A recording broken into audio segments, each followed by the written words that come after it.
Hi, I'm Bill Maher, and after talking things over with my wife and my three wonderful children, Ashley, Jaden, and little Mogadishu, I've decided not to seek the Democratic presidential nomination, and instead I'll be returning to HBO's Real Time with Bill Maher. But don't think of it as a new season. Think of it as an extended redeployment.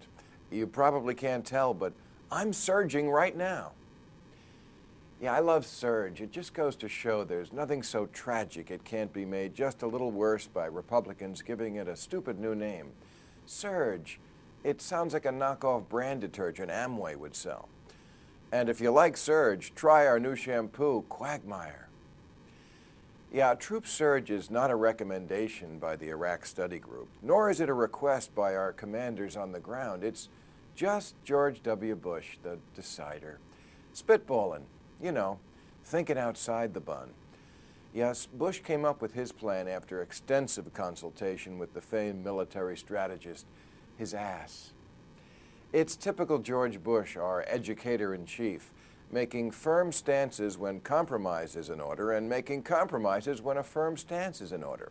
There are two logical choices in Iraq, both bold: pull out altogether or send in an overwhelming force. Which does President Numbnuts go with? The useless compromise. Send in 21,500, just enough to create the illusion of progress, just enough to keep the meat grinder grinding. You know, because he's a uniter, not a divider. Bush's troop surge reminds me of the night I was in college when I almost died of alcohol poisoning. I was really drunk, and it was clear that I should stop drinking immediately. But some smart-ass frat brother convinced me that it was too late for that, and that the only logical solution was for me to consume more alcohol, to drink myself sober. And that's the Bush troop surge. He's treating a retching, out-of-control drunk with more whiskey. And it's got the U.S. Congress so concerned they're considering a non-binding resolution, which is the federal legislative equivalent of, oh, no, you didn't. Yeah, the Senate can't stop the war. All they can do is have meaningless demonstration votes to show they disapprove.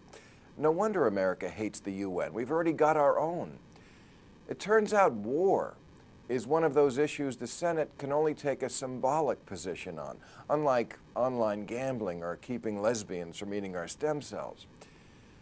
Now, of course, we did manage to get Saddam Hussein hung, and I don't think we've seen such an organized and dignified execution since, oh God, I gotta go all the way back to Tommy whacking Spider in Goodfellas.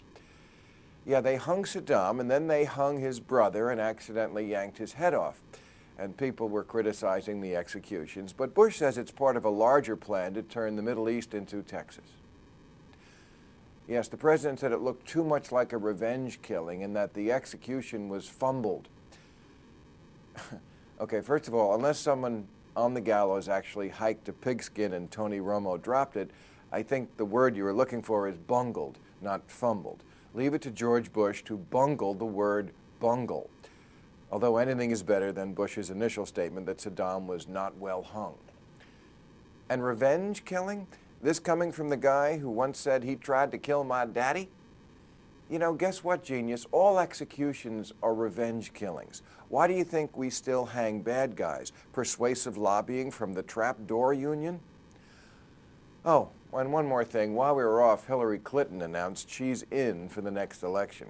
Because the Republicans have Iraq, why shouldn't the Democrats start something they obviously can't win? Hillary's campaign will prove one thing once and for all. It's the 21st century, and America is ready for an election night concession speech from a woman. Yes, I think it's time.